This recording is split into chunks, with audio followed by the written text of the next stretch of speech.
checking in with you at all. She's going, I see it, I'm going by.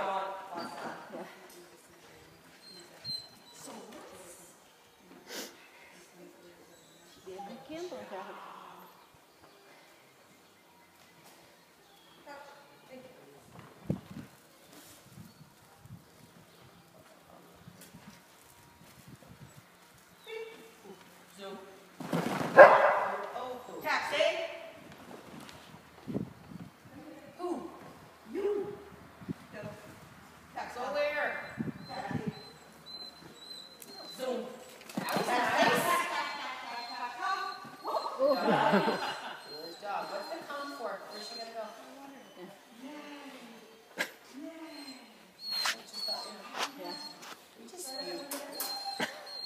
No. She can.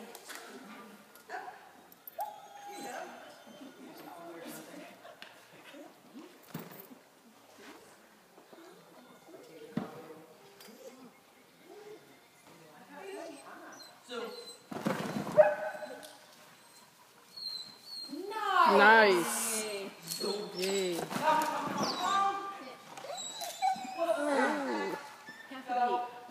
Yay. Is your jump word go? Is your jump word go? Yes. Okay, and that's what I was wondering. So you call a jump go? Go. Or out like that. Okay, wait. Yeah, that's the thing. I see. The actual physical entity of a jump, does it have a name? No. You need Why? to change that. I do. Oh God, yes. To what? Every obstacle should have a name. Why? I've never called Steve. We can. We should do. No. It'd be awesome. Naming the jumps. Anyway, sorry. What?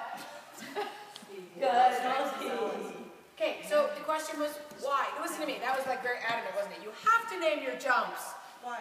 Because courses now require a lot of commitment to obstacles. And if you can't call your obstacle something, how do you get them committed to it? We were trained never to call them anything. That would. Yeah. What? Say what? On the line. Yeah, right. Trust me, guys. Trust me. I totally get it. And I know exactly what you're saying. The problem is it's going to be problematic in today's courses. Because you can't go show that jump and then be all the way over here to show this jump. You see those, you know those pictures, you guys, that you see on Facebook that used to be really, really impressive. I'm not saying it's not impressive anymore, but now it's more normal, where you see the dog jumping a jump that way while the handler's going this way, and you look at those pictures and go, oh my God. Well, now we know how you do that. And how you do that is by teaching commitment to an obstacle on a verbal cue.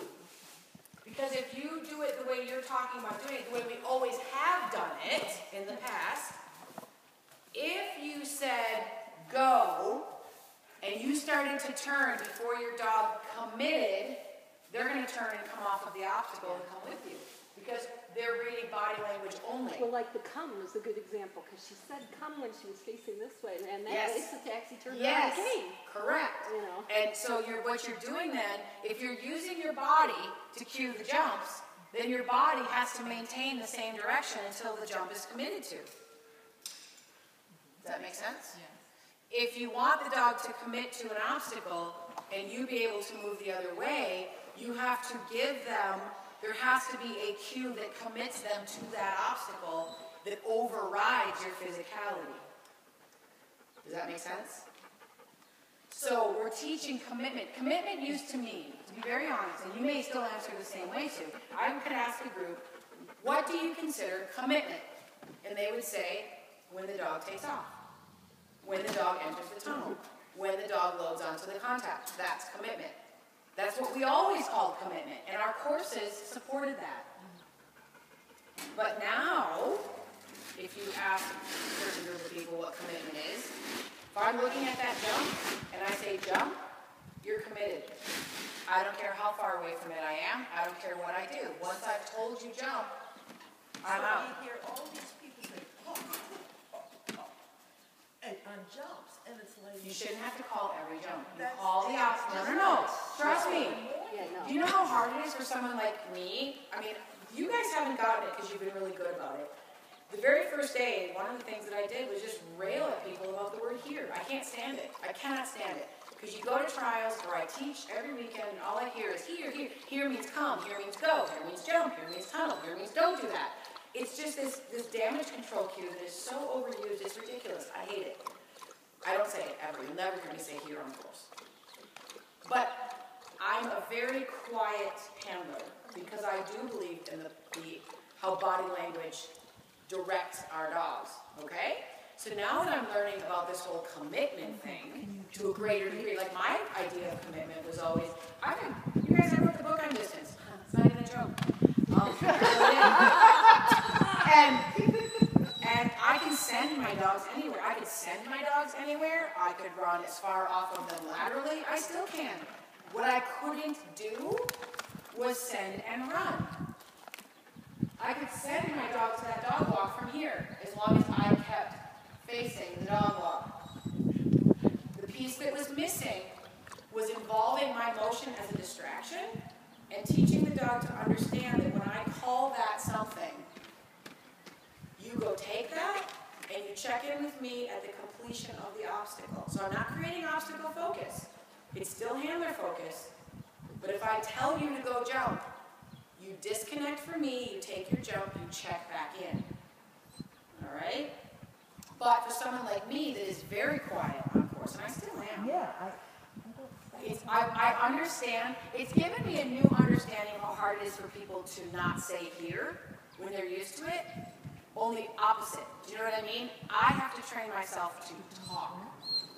I have to say jump when I would normally just fling my hand and watch my commitment and go. Learning to talk when you don't is as hard as learning to shut up when you do. But there's a happy medium there, right? And so no, do I have to say every jump?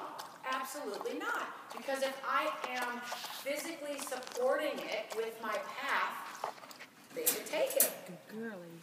What we're talking about is when I want the dog to go there while I go there. If all I have is a physical cue, I can't have it both ways. I can't support the jump with my body and then leave and expect you to ignore what my body just did and go take the jump. Well, also good when they can't see you and your physical cue like that. You know, I did much better when I could say go while she's in the tunnel because she can see the jump. All I need to do is tell her. And you're doing like, it, you know. I think it was Tracy at one point where I said, tell him to jump. Because if you're not telling him to jump, if you don't give the obstacle cue, you're keeping the dog in handler focus. Do you understand what I'm saying? You're telling the dog that body overrides. Now, don't get me wrong, you guys. Attaching these words to these obstacles and expecting commitment regardless of physical placement takes training. Sorry, I keep bringing that word up. But it has to be done. You have to teach the dog to ignore your motion and take the obstacle. And it's kind of a long, drawn-out process. Fun. It's fun. It's a fun process. Really, it's more fun than a lot of other TV's training stuff.